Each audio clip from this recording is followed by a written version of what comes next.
Chapter 1. A Letter to God.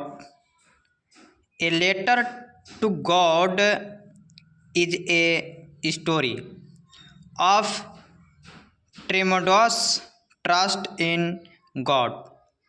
The writer had tried to portray the convictions of a poor and simple farmer in God. देखिए, God जो हैं, God पर बहुत विश्वास करते हैं, किसान हैं और जो बहुत विश्वास फेथ करते हैं भगवान पर।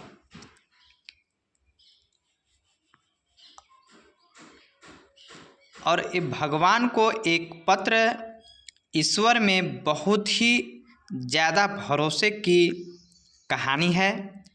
लेखक ने एक गरीब और साधारण किसान के भगवान में विश्वास को चित्रित करने की कोशिश की थी। Lencho was a sincere and hard working farmer. Once there was a hailstorm which destroyed his crop completely. Lenko had a huge faith in God. He sent a letter to God asking him to send him some money. जो कुछ पैसे भेजते हैं जो बर्बाद हो जाता है खेती उनका।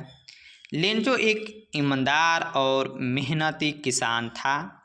एक बार ओलावृष्टि हुई जिसने उनकी फसल को पूरी तरह से तबाह कर दिया। लेंचो की ईश्वर में बहुत बड़ी आस्था थी।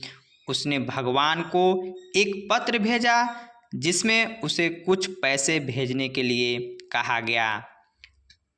The postmaster saw this letter and decided to help Lenko. He collected some money and put it inside an envelope. Then Lenko completely to the post office to check his mail. The post office people gave him that envelope. Lenko opened the envelope and took out the money and started counting it. Postmaster ने यह पत्र देखा और Lanco की मदद करने का फैसला किया। उसने कुछ पैसे एकत्र किए और उसे एक लिफाफे में डाल दिया। जब लेंचो अपना मेल चेक करने के लिए डाकघर आया तो डाकघर के लोगों ने उसे वह लिफाफा दे दिया। लेंचो ने लिफाफा खोला और पैसों निकाल कर गिनने लगा। जैसे देखिए, लिफाफा देते हैं, लिफाफा देने के बाद जब वो खोलता है, he found that it was less than what he had asked for, so he wrote another letter to God and asked God to send him the rest of the money. But this time he wanted God not to send the money through mail. He thought that a gang of crooks had stolen his 30 paces from the 100 paces sent by God. उसने पाया कि जितना उसने मांगा था वह उससे कम पैसे था, इसलिए उसने भगवान को एक और पत्र लिखा और भगवान से बाकी पैसे भेजने के लिए कहा।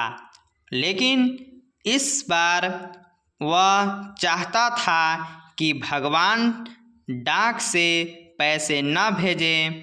उसने सोचा कि भगवान द्वारा भेजे गए